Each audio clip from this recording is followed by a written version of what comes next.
மூன்றாவது பைபிள் சொல்லுகிறது, சத்துரு உன்னை தொடமாட்டான், அவன் சூழ்ச்சி உன்னை தொடுவதில்லை. மாந்திரிகம் பில்லி சூனியம் பலிக்கா, அவன் கைக்கு தெய்வம் உன்னை விலக்கி மீட்டார். ஹல்லேலூயா, ஆமென்.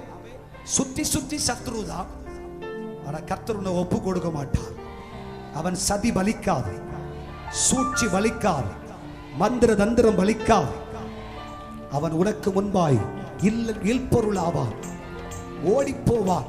சத்துருவை தேடியும் காணாதிருப்பாய். உன் தலையை எண்ணெயால் தெய்வம் அபிஷேகம் பண்ணுவார். சத்துருக்களுக்கு முன்பாக கர்த்தர் உன் தலையை உயர்ந்திருக்க பண்ணுவார். உன் கொம்பு உயர்த்தப்படும். கர்த்தர் உன்னை மீட்பார். சத்துரு உன்னை தொட முடியாது. சகரியா தீர்க்கதரிசியின் புஸ்தகம் 2ஆம் அதிகாரம் 5வது வசனம் சொல்லுகிறது, நான் அவர்களை சுற்றிலும் அக்கினி மதிலாயிருப்பேன். ஹல்லேலூயா. அக்கினி கோட்டை ஆண்டவர் வச்சிருக்கார். ஆமென் சொல்லுங்க. ரோமர் 5ஆம் அதிகாரத்திலே வாசிக்கும் பொழுது, அவர் இரத்தத்தினாலே நம்ம சுத்தியும் ஆண்டவர் கோட்டை கட்டி வச்சிருக்கிறார். ஆமென் சொல்லுங்க. இரத்த கோட்டைக்குள்ளே நான் நுழைந்து விட்டேன், இனி எதுவும் அணுகாது, எந்த தீங்கும் தீண்டாது. இரத்த கோட்டைக்குள்ளே நான் நுழைந்து விட்டேன், இனி எதுவும் அணுகாது, எந்த தீங்கும் தீண்டாது.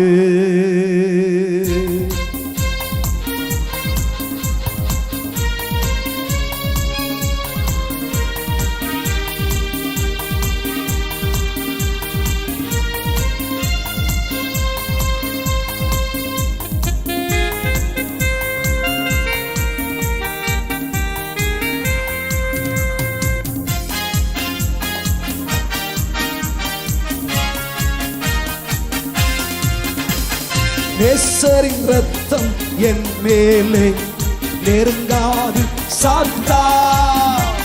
நேசரின் ரத்தம் என் மேலே நெருங்காது சாத்தா. பசமை சிலுவையில் பலியானா பாவத்தை வென்று விட்டார். பசமை சிலுவையில் பலியானா பாவத்தை வென்று விட்டார். கோட்டைக்குள்ளே நான் நுழைந்து விட்டேன், இனி எதுவும் அணுகாது, எந்த தீங்கும் தீண்டாது. கோட்டைக்குள்ளே நான் நுழைந்து விட்டேன், இனி எதுவும் அணுகாது, எந்த தீங்கும் தீண்டாது. தாய் தன் பிள்ளை மறந்தாலும் மறவாத என் நேசரே. தாய் தன் பிள்ளையை மறந்தாலும் மறவாத என் நேசரே. ஆயத்தை போல நடத்துகின்றே அபிஷேகம் செய்கின்றே. ஆயத்தை போல நடத்துகின்றே அபிஷேகம் செய்கின்றே.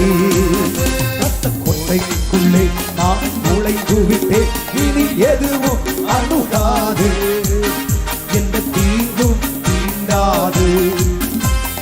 கோட்டைக்குள்ளே நான் நுழைந்து விட்டேன், இனி எதுவும் அணுகாது, எந்த தீங்கும் தீண்டாது. கைகளை உயர்த்தி சத்தமாய் கம்பீரமாய் சத்ருவின் கைக்கு கர்த்தருனை விலக்கி மீட்பார். சத்ருவினை சேதப்படுத்தாதிருப்பார்.